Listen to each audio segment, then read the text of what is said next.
14வது அதிகாரம் 17வது வசனத்திலிருந்து 20வது வசனம் வரைக்கும்.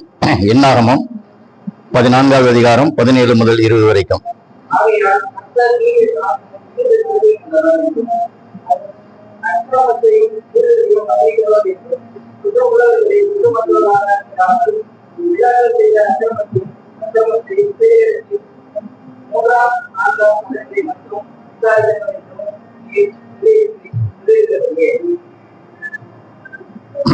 என் ஆண்டவருடைய வல்லமை பெரிதாய் விளங்குவதாக. உமது கிருபையினுடைய மகத்துவத்தின்படியையும் எகிப்தை விட்டது முதல் இந்நாள் வரைக்கும் இந்த ஜனங்களுக்கு மன்னித்து வந்ததின்படியும் இந்த ஜனங்களின் அக்கிரமத்தை மன்னித்தருளும் என்றான். அப்பொழுது கர்த்தர் உன் வார்த்தையின்படியே மன்னித்தேன். இந்த காலவேளையிலே தேவனுடைய சமூகத்திலே சபைக்கூடி ஆராதிக்கிற நாம் என்றே நினைவு கூறும்படி இதை செய்யுங்கள் என்று ஆண்டவர் சொன்னார்.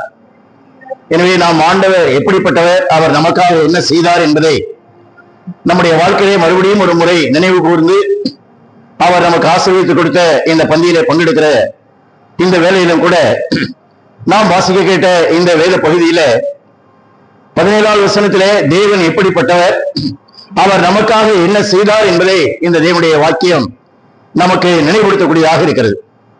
கர்த்தருடைய பந்தியும் கூட அதைத்தான் நமக்கு நினைவுபடுத்தக்கூடியதாக இருக்கிறது. தேவன் எப்படிப்பட்டவர் என்பதை இந்த வாக்கியத்திலே படிக்கிறோம். முதலாவதாக கர்த்தர் நீடிய சாந்தம் உள்ளவர் என்று, மிகுந்த கிருபை உள்ளவர் என்று வாசிக்கிறோம். தேவன் யார் என்று கேட்டால் அவர் நீடிய சாந்தம் உள்ளவர், மிகுந்த கிருபை உள்ளவர் என்று நாம் வேதத்திலே படிக்கிறோம். நீடிய சாந்தம் என்று சொல்லுகிற வரையில நம்முடைய வாழ்க்கையிலே பாவமும் தவறு செய்த உடனே ஆண்டவர் என்ன செய்யவில்லை என்று கேட்டால் நம்மை தண்டிக்கவில்லை. அவர் என்ன செய்தார் என்று கேட்டால் நீடிய சாந்தம் உள்ளவராக அல்லது அவர் பொறுமை உள்ளவராக இருந்தார் என்பதை நமக்கு நினைவுபடுத்தக்கூடியதாக இருக்கிறது. நம்முடைய வாழ்க்கையில ஆண்டவரை ஏற்றுக்கொள்ளாததற்கு முன்பாக நம்முடைய வாழ்க்கையில எவ்வளோ பாவங்கள் தேவனுக்கு எதிரடியாக விரோதமாக நாம் செய்தோம். ஆனால் ஆண்டவர் என்ன செய்யவில்லை என்று கேட்டால் அந்தந்த நேரங்களிலே உடனடியாக அவர் நமக்கு தண்டனை கொடுக்காதபடிக்கு அவர் நம்மேலே என்ன செய்தார் என்று கேட்டால் நீடிய சாந்தம் உள்ளவராக பொறுமை உள்ளவராக இருந்தார் என்று நான் வேதத்திலே படிக்கிறேன். தேவன் தவறு செய்த மனிதனை உடனே தண்டிக்கிறது கிடையாது, அழிக்கிறது கிடையாது. காரணம் அவர் சாந்தம் உள்ளவராக இருக்கிறார். பைபிளை நாம் வாசிக்கிற வேளையில அந்த நோவாவுடைய காலத்துல தேவன் என்ன செய்தார் என்று கேட்டால் நீடிய பொறுமையா இருந்தார் என்று வேதத்திலே நாம் படிக்கிறோம். நீங்கள் அதை 1 பேதுரு 3வது அதிகாரம் 20வது வசனத்திலே வாசிக்கிற வேளையில 1 பேதுரு 3:20 நடுவிலே பாருங்கள், தேவன் நீடிய பொறுமையோடு காத்திருந்த போது கீழ்ப்படியாமல் போனவர்கள் என்று வேதத்திலே வாசிக்கிறோம். தேவன் ஆரம்ப காலங்களிலே மக்களுடைய அக்கிரமம் மிகவும் குடிதாக வானபடியும் எட்டினதாக இருந்தது. ஆனால் ஆண்டவர் உடனே அவர்களை அழிக்கவில்லை. அவர் நீடிய பொறுமையாக இருந்து என்று வேதத்திலே வாசிக்கிறோம். நீடிய பொறுமையாக காத்திருந்து என்று நான் வேதத்திலே வாசிக்கிறோம். ஆண்டவர் எத்தனை வருஷம் அந்த காலத்தில் உள்ள மக்கள் மேல நீடிய பொறுமை உள்ளவராக இருந்தார் என்று நான் வேதத்திலே படிக்கிற வேளையில சுமார் 120 வருஷ காலம் தேவன் என்ன செய்தார் என்று கேட்டால் நீடிய பொறுமை உள்ளவராக இருந்தார் என்று படிக்கிறோம். நீங்கள் ஆதியாகமம் 6ஆம் அதிகாரம் 3வது வசனத்திலே வாசிக்கிற வேளையில அப்பொழுது கர்த்தரின் ஆவி என்றைக்கு மனுஷனோட போராடுவதில்லை, அவன் மாம்சம்தானே, அவன் இருக்க போகிற நாட்கள் 120 வருஷம். அவன் இருக்க போகிற நாட்கள் 120 வருஷம். அப்ப 120 வருஷ காலம் தேவன் பொறுமையாக இருந்திருக்கிறார். நோவா ஜனங்களை பார்த்து தேவன் உலகத்தை அழிக்கப் போகிறார், நீங்கள் எல்லாரும் காப்பாற்றப்பட வேண்டும், தேவன் உங்களை நேசிக்கிறார், உங்களுக்கு கிருபை செய்ய விரும்புகிறார், ஆகையால பேழைக்குள்ள வாங்கன்னு 120 வருஷ காலம் அவன் சொன்னான். ஆனா யாரும் ஏற்றுக்கொள்ளல. அதான் இங்க வாசிக்கிறோம், தேவன் 120 வருஷ காலம் அவர்கள் மேல என்ன செய்தார் என்று கேட்டால் நீடிய சாந்தம் உள்ளவராக பொறுமை உள்ளவராக இருந்தார் என்று படிக்கிறோம். அதே போல நம்முடைய வாழ்க்கையிலும் கூட அவர் என்ன செய்தார் என்று கேட்டால் நீடிய சாந்தமும் பொறுமை உள்ளவராக இருந்தார். நாம் எத்தனையோ முறை ஆண்டவரை விட்டு விலகி போனோம். ஆண்டவருடைய அழைப்புக்கு கீழ்ப்படிய மனமற்றவர்களாக, அவரை விசுவாசிக்க, அவரை ஏற்றுக்கொள்ள விருப்பமில்லாதவர்களாக இருந்தோம். ஆனால் ஆண்டவர் நம்மை விட்டு விடவில்லை. அவர் நீடிய சாந்தம் உள்ளவராக இருந்து நம்மை மீட்டுக் கொண்டார். இன்னும் நாம் பைபிளை படிக்கிற வேளையில நீங்கள் அந்த 2 பேதுரு 2வது அதிகாரம் 9வது வசனத்திலே வாசிக்கிற வேளையில அந்த நடுப்பகுதியிலே வாசிக்கிறோம், ஒருவரும் கெட்டு போகாமல் எல்லாரும் மனம் திரும்ப வேண்டும் என்று விரும்பி நம்மேல் நீடிய பொறுமை உள்ளவராய் இருக்கிறார். உலகத்துல யாரும் அழியணும், அவன் அநியாயமா சாகணும், நரகத்துக்கு போகணும் என்பது தேவனுடைய விருப்பமே கிடையாது. மனிதனுடைய மனம் திரும்புவதைத்தான் தேவன் எதிர்பார்க்கிறார். மனிதன் தன்னுடைய தவறை உணர்ந்து தேவனிடத்திலே வர வேண்டும் என்றுதான் விரும்புகிறார். ஆகவே இங்கே தேவன் என்ன செய்தார்? மனம் திரும்ப வேண்டும் என்று விரும்பி நீடிய பொறுமை உள்ளவராய் இருந்து என்று வாசிக்கிறோம். இன்னுமாக அதே 2 பேர் 3:15 பாருங்கள். மேலும் நம்முடைய கர்த்தரின் நீடிய பொறுமையை ரட்சிப்பு என்று எண்ணுங்கள் என்று வேதத்திலே வாசிக்கிறோம். எனவே இந்த மேஜை ஆண்டவருடைய நீடிய சாந்தத்தை காண்பிக்கக்கூடியதாக இருக்கிறது. ஆண்டவர் நம்மை உடனடியாக தண்டிக்காதபடிக்கு நம்மேல் நீடிய சாந்தமும் நீடிய பொறுமை உள்ளவராக இருந்து அவர் நம்மை ஏற்றுக்கொண்டார், நம்முடைய பாவங்களை மன்னித்தார் என்பதை நினைவுபடுத்தக்கூடியதாக இருக்க. அடுத்து நாம் வாசித்த அந்த வேத வாக்கியத்திலே மிகுந்த கிருபை உள்ளவர் என்று வாசிக்கிறோம். கர்த்தர் நீடிய சாந்தமுள்ளவர் மாத்திரமல்ல, கிருபை உள்ளவர் என்று மாத்திரமல்ல, மிகுந்த கிருபை உள்ளவர் என்று எழுதியிருக்கிறது. இந்த மிகுந்த கிருபை என்று சொல்கிறது, பாவத்துக்கு தக்கதான அந்த ஆக்கினையை, அந்த தண்டனை என்ன செய்யவில்லை என்று கேட்டால் ஆண்டவர் கொடுக்கவில்லை. தேவன் நம்ம என்ன செய்தார் என்று கேட்டால், அவர் தயவு செய்ய அல்லது நமக்கு கருணை காண்பிக்க அவர் என்ன செய்தார் என்று கேட்டால் போதுமானவராக இருந்தார். ஆகையினால் அவர் மிகுந்த கிருபை என்று சொல்கிற வேளையில தேவனுடைய அனுகிரகத்தையும் தேவனுடைய கிருபையும் பெற்றுக் கொள்வதற்கு நாம் அருகதையற்றவர்கள், நாம் தகுதி இல்லாதவர்கள். ஆனாலும் தேவன் என்ன செய்தார் என்று கேட்டால் அவர் மிகுந்த கிருபை நம்மேல் வைத்தார். அவர் கைவிடவில்லை, அவர் என்ன செய்யவில்லை என்று கேட்டால் நம்மை நிர்மூலமாக்கவில்லை, நம்மை அழித்து விடவில்லை என்பதை நினைவுபடுத்துகிறது. பழைய பாட்டில் இஸ்ரேல் மக்களை பற்றி படிக்கிற வழியில அவர்கள் தேவனால் மீட்டுக் கொள்ளப்பட்டவர்களாக இருந்தாலும், தேவனால் அழைக்கப்பட்டவர்களாக இருந்தாலும் அவர்கள் எவ்விதமாக நடந்து கொண்டார்கள் என்பதை பற்றி நீங்கள் இந்த நெகேமியா 9ஆம் அதிகாரத்திலே வாசிக்கிற வேளையில, நெகேமியா 9ஆம் அதிகாரம் 17வது வசனத்திலே நீங்கள் வாசிக்கிற வேளையில அவர்கள் என்ன செய்தார்கள்? தேவனுக்கு செவி கொடுத்த மனதில்லாமலும் அவர் செய்த அற்புதங்களை நினையாமலும் போய் தன்னுடைய கழுத்தை கடிமைப்படுத்தி அடிமைத்தனத்துக்கே மறுபடியும் திரும்புவோம் என்று சொல்லி அவர்கள் கலகம் பண்ணினார்கள் என்று வாசிக்கிறோம். வசனத்தை பாருங்க. ஆண்டவருடைய வார்த்தைக்கு செவி கொடுக்க மனசு இல்லை, அவர் செய்த அதே அற்புதமான காரியங்களை தன்னுடைய வாழ்க்கையில் என்ன செய்யல நினைக்கிற, அதெல்லாம் உதாசீனம் பண்ணினார்கள். அதோடு மாத்திரமல்ல, தன்னுடைய கழுத்தை ஒரு வணங்கா கழுத்துள்ளவர்களாக கழுத்தை என்ன செய்தார்கள்? கடினப்படுத்தினார்கள். ஆண்டவரோடு கூட சேர்ந்து கானானுக்கு போவதை காட்டிலும் மறுபடியும் என்ன செய்யலாம்? எகிப்துக்கு அடிமைகளாகவே போயிடலாம் என்று எகிப்துக்கு திரும்பும்படியாக அவர் என்ன செய்தார்கள்? கலகம் பண்ணினார்கள். ஆனா ஆண்டவரை எப்படி இந்த வாக்கியத்தை என்ன வாசிக்கிறோம்? வெகுவாய் மன்னிக்கிறவரும் செவி கொடுக்க மாட்டேங்கிறான், அந்த மாதிரியாக வணங்கா கழுத்துள்ளவர்களாக இருக்கிறார்கள், என்னை நினைக்க மாட்டேன் என்று சொல்கிறார்கள், எனக்கு கீழ்ப்படிந்திருக்க மனமற்றவர்களாக மறுபடியும் அடிமைத்தனத்துக்கே போக வேண்டும் என்று விரும்புகிறார்கள். போல ஆசமா போ அப்படின்னு ஆண்டவர் விடல. அவர் என்ன செய்தார்? வெகுவாய் மன்னிக்கிறவரும் இரக்கமுள்ளவரும் மன உருக்கமானவரும் நீடிய சாந்தமும் மகா கிருபையும் உள்ளவருமான தேவனாகிய நீர் அவர்களை என்ன சொல்ல கைவிடவில்லை. நாம் ஆராதிக்கிற தேவன் ஒரு மகத்துவம் பாருங்க. வெகுவாய் மன்னிக்கிறவரும் இரக்கம் மன ஒழுக்கம் நீடிய சாந்தம் மகா கிருபை உள்ளவருமான தேவன் என்ன செய்யவில்லை? அவர்களை கைவிடவில்லை. அதான் கிருபை.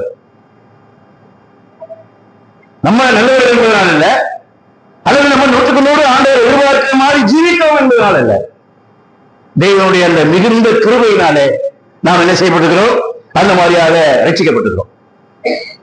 கிருபையினாலே விசுவாசத்தை கொண்டு என்ன செய்வீர்கள்? ரட்சிக்கப்பட்டீர்கள்.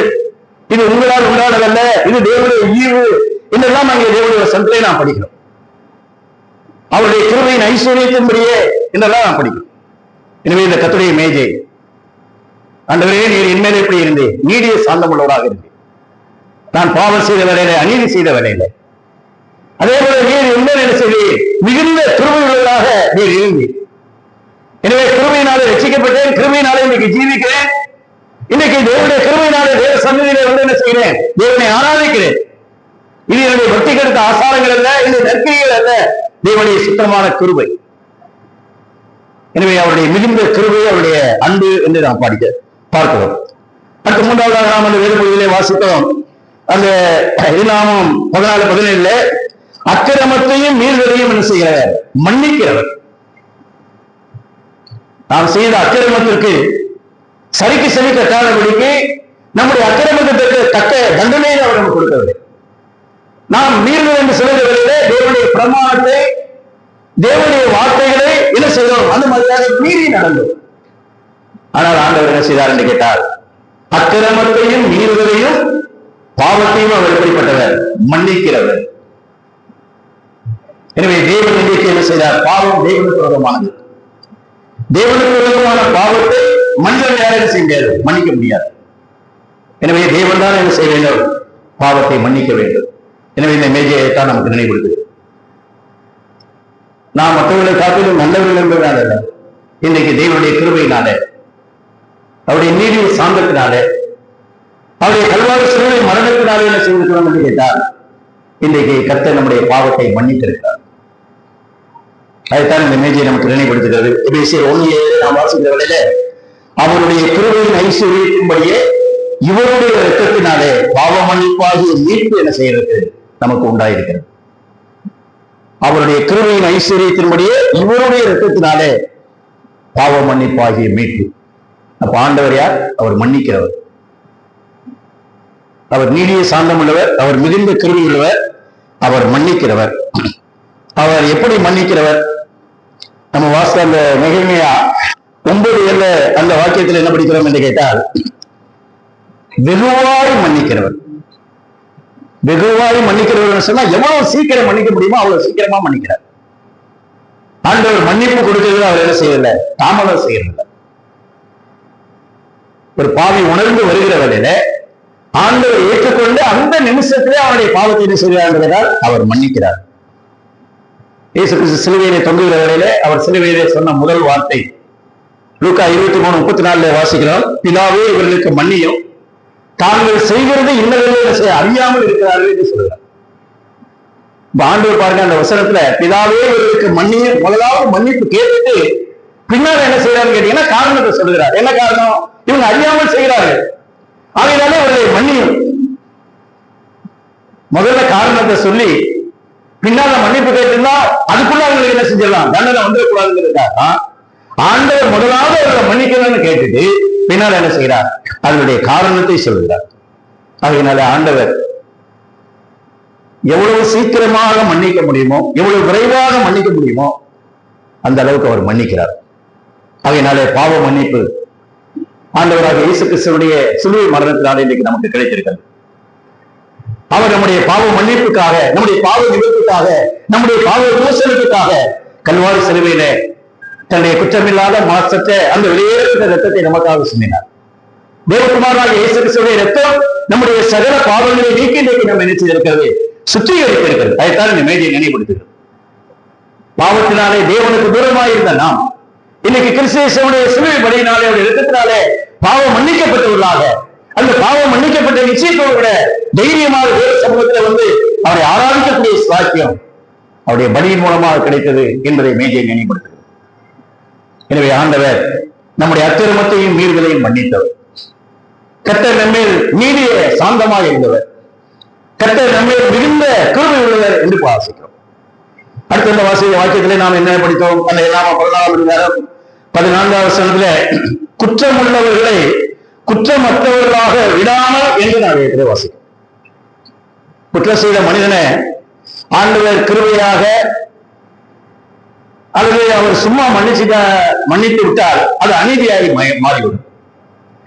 எனவே குற்றம் உள்ளவர்களை குற்றமற்றவர்களாக விடாமல் அப்படின்னு சொன்னா அது தேவனுடைய நீதியை காண்பிக்கக்கூடியதாக இருக்கு. தவறு செய்த, குற்றம் செய்த மனிதன் என்ன செய்ய வேண்டும்? அவன் தண்டிக்கப்பட வேண்டும். அவன் செய்த அநீதிக்கு தக்கதான நீதி என்ன செய்யப்பட வேண்டும்? அந்த மாதிரியாக சரிக்கட்டப்பட வேண்டும். ஆனால் ஆண்டவர் என்ன செய்தார் என்று கேட்டால், நாம் தண்டிக்கப்பட வேண்டிய இடத்துல நாம் அடைய வேண்டிய அந்த பாவத்துடைய சாபத்தை அவர் என்ன செய்தார் என்று கேட்டால், தேவனுடைய நீதியின்படி அவர் நமக்கு பதிலாக நாம் நிற்க வேண்டிய இடத்துல என்ன செய்தார் என்று கேட்டால் அந்த பாவத்தினுடைய சாபத்தை, அந்த பாவத்தினாலும் அந்த குற்றத்தினாலும் அந்த மீறுதலினால வரக்கூடியதான அந்த தண்டனை என்ன செய்தார் என்று கேட்டால் தன் மீது ஏற்றுக்கொண்டார். ஆகவே நாம் குற்றவாளிகள், எனவே நம்மை குற்றமற்றவர்களாக விடக்கூடாது, நாம் தண்டிக்கப்பட வேண்டும். ஆனால் ஆண்டவர் நம்மேல் வைத்த கிருபையினாலும் அவர் நம்மேல் வைத்த அன்பினாலும் நம்மை மன்னிக்க வேண்டும் என்கிற மனம் அவருக்கு இருந்தபடினாலே நாம் நிற்க வேண்டிய ஸ்தானத்திலே அவர் நின்று பாவத்தை பரிகரித்து இன்றைக்கு நம்ம என்ன செய்திருக்கிறார் என்று கேட்டால் நீதி உள்ளவர்களாக மாற்றி இருக்கிறார். 1 பேதுரு 3:18 வாசிக்கிற வேளையில அநீதி உள்ளவர்களுக்கு பதிலாக நீதி உள்ளவராய் நம்முடைய பாவங்கள் நிமித்தம் பாடுபட்டார். 1 பேதுரு 2:24 வாசிக்கிற வேளையிலே நாம் பாவத்துக்கு செத்து நீதிக்கு பிழைத்திருக்கும்படி அவர் தாமே தமது சரீரத்தை நம்முடைய பாவங்களை என்ன செய்தார்? சிலுவையின் மேல் சுமந்தார். அந்த 2 Corinthians 5:22 வாசிக்கிறது போல நாம் அவருக்குள் தேவனுடைய நீதியாகும்படிக்கு பாவம் அறியாத அவரை என்ன செய்தார்? பாவம் மாக்கினார் அப்படின்னு சொன்னா அவர் நமக்காக பாவ நிவாரண பலியாக என்ன செய்தார்? சிலுவையிலே மரித்தார். அதான் 1 Corinthians 1:32 வாசிக்கிறோம். அவரே தேவனாலே நமக்கு ஞானமும் நீதியும் மீட்பும் பரிசுத்தமானார் என்று வாயத்திலே வாசிக்கிறோம். அதனால இன்றைக்கு ஆண்டவருடைய சமூகத்தில் அமர்ந்திருக்கிறோம். நம்முடைய நீதியினால் அல்ல, தேவனுடைய நீதியினாலே, தேவனுடைய அந்த நீதிய சாந்தத்தினாலே, தேவனுடைய அந்த மிகுந்த கிருபையினாலே மீறுதலையும் பாவத்தையும் தேவன் என்ன செய்தார்? அவர் மன்னித்ததினாலே இந்த விதத்தில் வாசிக்கும். எனவே இஸ்ரவேல் மக்கள் தேவனுக்கு எதிரடியாக விரோதமாக செயல்பட்ட வேலையிலே மோசே தேவனிடத்தில் இதை சொல்லுகிறார். ஆண்டவரே, நீதி சாந்தம் உள்ளவர், நீர் மிகுந்த கிருபை உள்ளவர், அக்கிரமத்தையும் மீறுதலையும் நீர் மன்னிக்கிற தேவன், குற்றவாளியை நீர் குற்றமற்றவனாக விடமாட்டீர், நீர் இரக்கம் உள்ளவர், எனவே நீர் கருணை செய்ய வேண்டும் என்று சொல்லி அவன் என்ன செய்கிறான்? உம்முடைய வல்லமையினாலே இந்த ஜனங்களை நீர் மன்னிக்க வேண்டும் என்று சொல்லுகிறார். அப்பொழுது ஆண்டவர் என்ன செய்கிறார்? 19 வசனத்திலும் 20 வசனத்திலும் வாசிக்கிறோம். உம்முடைய கிருபையினுடைய மகத்துவத்தினுடைய இந்த ஜனங்களை மன்னித்து வந்தது போல இப்பொழுது என்ன செய்ய வேண்டும்? இவருடைய அக்கிரமத்தை நீர் மன்னிக்க வேண்டும். இந்த வசனத்திலே வாசிக்கிறோம். 20 வசனத்திலே கர்த்தர் உன் வார்த்தையின்படியே என்ன செய்தார்? மன்னித்தார். எனவே இன்றைக்கும் ஆண்டவருடைய சமூகத்தில் அமர்ந்திருக்கிற நாம் எல்லாரும் ரட்சிக்கப்பட்ட பிறகு 100 அப்படியே உண்மையா வாழ்ந்தோம் நம்ம யாரும் சொல்ல முடியாது. நம்முடைய வாழ்க்கையில் எவ்வளவு தவறுகள் வீழ்ச்சிகள் இருக்கிறது. ஆனால் இன்றைக்கு இங்கே உட்கார்ந்து இருக்கிறோம், ஆண்டவரை ஆராதிக்கிறோம் என்று சொன்னால் அவருடைய மன்னிப்பு. 130 சங்கீதத்திலே நாம் அதை படிக்கிறோம். 130 சங்கீதம் 3 வசனம் 4 வசனம் பாருங்கள். கர்த்தாவே, நீர் அக்கிரமங்களை கவனித்திருப்பீரானால் யார் நிலை நிற்பான்? ஆண்டவரே, உமக்கு பயப்படும்படிக்கு உம்மிடத்தில் மன்னிப்பு உண்டு. ஆண்டவர் மனிதனுடைய அக்கிரமங்களை கவனித்திருப்பார் என்று சொன்னார். ஒருத்தர் கூட நிற்க முடியாது. ஆனா இன்னைக்கு நிக்கிறோம்னு சொன்னார். அவருடைய மிகுந்த கிருபை, அவருடைய நீதியை சார்ந்தோம், அவர் மன்னிக்கக்கூடியவராக இருக்கிறார். ஆகையினாலே இந்த காலை வேளையில ஆண்டவரை ஆராதிக்கிற நாம் இந்த தேவனுடைய பந்தியிலே பங்கெடுக்கிற வேளையில ஆண்டவரை மாத்திரம் நினைவு கூறுவோம். நம்முடைய வாழ்க்கையை நினைவு கூறுவதற்கு, மேன்மையாக சொல்வதற்கு அன்றைக்கு இன்றைக்கும் ஒரு எல்முனையாக கூட நல்ல காரியம் கிடையாது. தேவன் நீதியை சார்ந்தம் உள்ளவர், அவர் மிகுந்த கிருபை உள்ளவர், அவர் மீறுதலையும் அக்கிரமத்தையும் பாவத்தையும் மன்னிக்கிறவர், குற்றவாளியை குற்றமற்றவனாக விடாமல் நீதியின்படி தண்டிக்கப்பட்டவர்கள். எனவே இன்றைக்கு தேவனுடைய நீதியினால தேவனை ஆராதிக்கிறோம். எனவே இதை நம்முடைய ஆத்மாவிலே சிந்தித்தவர்களாக, தியானித்தவர்களாக, உணர்ந்தவர்களாக, நன்றியிலிருந்து உள்ளத்தோடு கூட இந்த தேவனுடைய பந்தியிலே பங்கெடுத்து அவருடைய பரிசுத்த நாமத்தை சபையாக மகிமைப்படுத்துவோம். ஆமென்.